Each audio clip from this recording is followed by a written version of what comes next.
দামে কম মানে ভালো অল্টনের মোবাইল। হ্যালো ফ্রেন্ডস, আসসালামু আলাইকুম সবাইকে। আশা করি সকলেই ভালো রয়েছেন।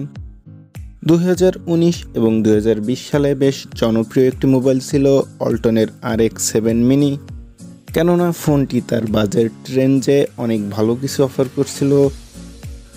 তারই ধারাবাহিকতায় ওয়ালটন তাদের RX সিরিজের আরও একটি ধামাকা মোবাইল নিয়ে হাজির হয়েছে, ওয়ালটন RX8 মিনি।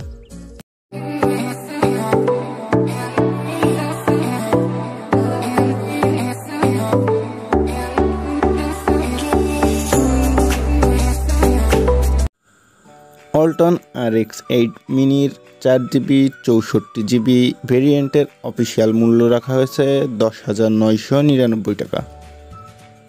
ফোনটিতে ডিসপ্লে হিসেবে ব্যবহার করা হয়েছে 6.3 ইঞ্চির একটি full HD plus IPS LCD display, যার রেজুলেশন হিসেবে থাকছে 1080x2340 পিক্সেল। 11,000 টাকা বাজেটের মোবাইলে ফুল এইচডি প্লাস ডিসপ্লে এর আগে কখনো অন্য কোনো ব্র্যান্ড দেওয়ার চিন্তাও করেনি, যা করে দেখিয়েছে আমাদের দেশীয় ব্র্যান্ড ওয়ালটন।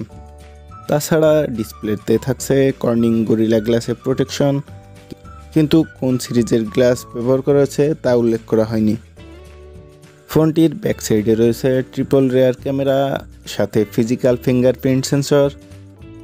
ফোনটির ব্যাক ক্যামেরাতে প্রাইমারি লেন্স হিসেবে থাকছে 2 মেগাপিক্সেলের একটি ক্যামেরা, সাথে 8 মেগাপিক্সেলের একটি আল্ট্রাওয়াইড এবং 5 মেগাপিক্সেলের একটি ডেপথ সেন্সর।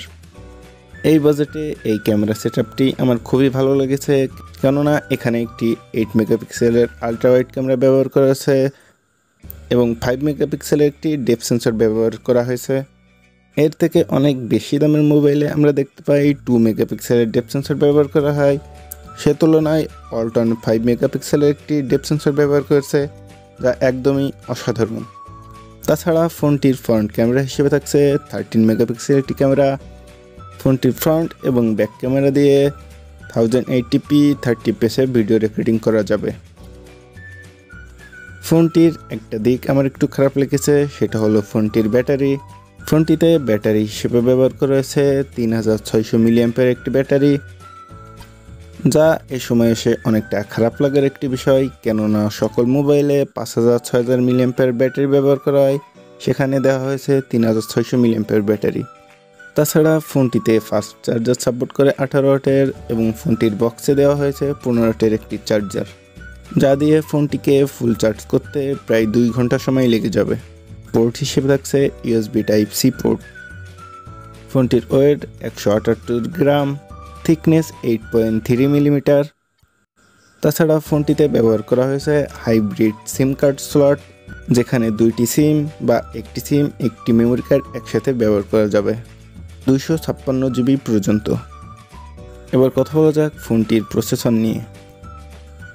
এই প্রথমবারের মতো ওয়ালটন তাদের যে কোনো মোবাইলে ব্যবহার করেছে স্ন্যাপড্রাগনের প্রসেসর।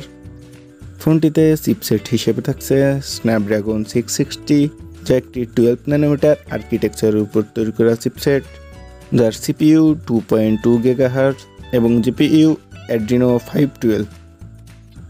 এই প্রসেসরটি এর আগেও আমরা অনেক মোবাইলে ব্যবহার করতে দেখেছি। এই প্রসেসর দিয়ে বেশ বড় মাপের গেমগুলো অনায়াসে খেলা যাবে। তাছাড়া রেগুলার ইউজে চিপসেটটিতে কোনো সমস্যাই দেখা যাবে না। সকল ধরনের অ্যাপ এবং অনেকগুলো অ্যাপ একসাথেই ব্যবহার করা যাবে। ফোনটির সিকিউরিটিতে থাকছে ব্যাক সাইডে ফিজিক্যাল ফিঙ্গারপ্রিন্ট সেন্সর এবং ফ্রন্ট সাইডে থাকছে ফেস আনলকের সুবিধা। কথা বলা যাক ফোনটি এ বাজেটে আপনার জন্য কেমন হবে।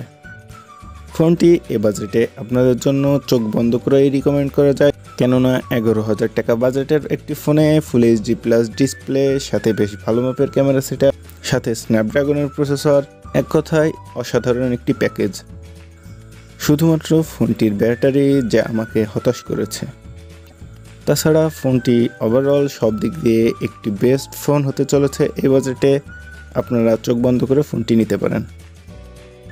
তো ভিডিওটি যদি ভালো লেগে থাকে অবশ্যই একটি লাইক করবেন এবং আমার চ্যানেলটি সাবস্ক্রাইব করবেন।